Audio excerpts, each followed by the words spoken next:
Let me begin by thanking Emilio Estevez, the producer David Alexandrian, and my friend Martin Sheen, who, when I left the White House, became my president. Because he was still on the West Wing, and I tried to show appropriate deference. But Rolando and Monica and I were seated together after not seeing each other for a very long time. In 1993, my first year as president, when we had our 25th reunion at Georgetown, and I hosted a dinner for them. And so we were sitting, we started talking, and I thought, and I was trying to find out what had happened to everybody's life.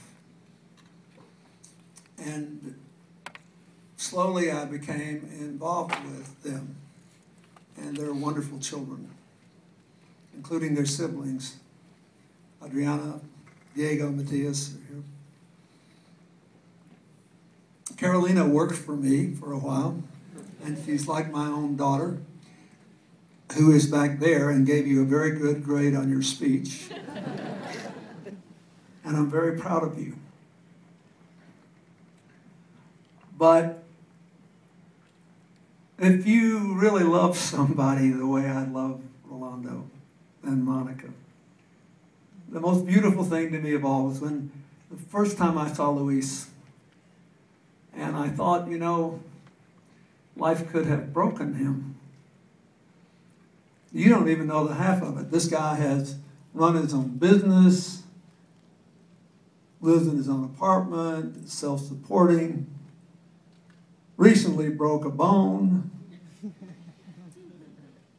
shrugged it off and showed up here tonight, and is the only person, I know he was the first person ever to cross Spain through the power of his arms and his heart.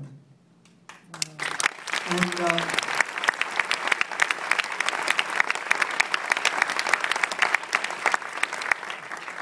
when we think of courage, we normally think of somebody who does some big, brave thing, risks his or her life in the moment of supreme challenge.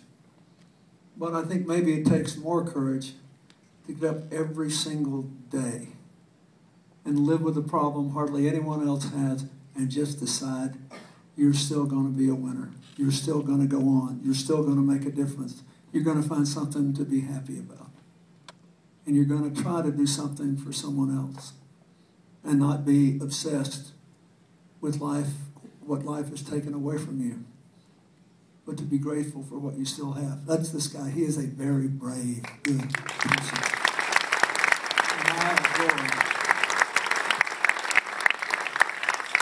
him. Now, they've already given 700 of these wheelchairs away in Haiti, where I work and where Rolando helps me because he lives part of the year in the Dominican Republic, and he's trying to help me straighten out the power problems there. And I think maybe Donna Karen, some of Haiti's other friends are here tonight. For all of you who helped Haiti, I'm very grateful to you. But when this awful earthquake happened, 200,000 people were killed, but 300,000 were badly injured. You may remember that without any power, they were doing surgery in the middle of the night using vodka for anesthesia and having to saw off limbs to keep people alive.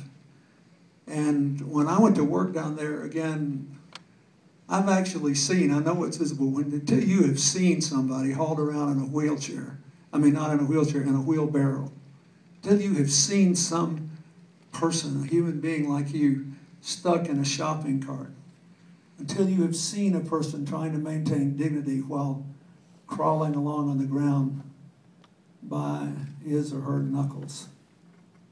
You can't imagine what this little chair will do for 300 bucks. It's very sturdy, and I think of practical things. In a poor place, without a lot of sophisticated repair shops, you need something that will last and that can be easily repaired. This is the best bargain you will ever have if you help one or more people to get one of these. And you just heard Carolyn say there are people like this all over the world, huge numbers of them.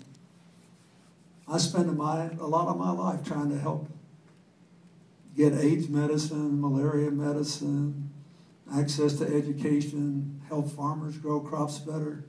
It's all irrelevant if you're paralyzed or otherwise immobilized and you don't have a wheelchair.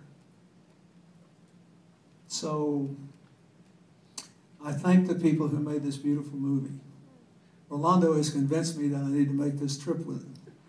He at least rides a bike. If I can get to where I'm in good enough shape to ride a bike over there, maybe we'll do it. But I want you to know you've done a good thing tonight. And when you see Luis, just remember, there are people like him who don't have parents like his, who don't have siblings like he does, who didn't have 18 years to form their own dreams. But they can still make something of their lives, and in so doing, make ours better. And the fact that this is what they're giving their lives to, I think, merits our support. So I thank you for being here. Thank you again, Martin. Thank you, Emilio, for making this movie. And thank you, all of you, for making my life so much richer, especially you. God bless you all.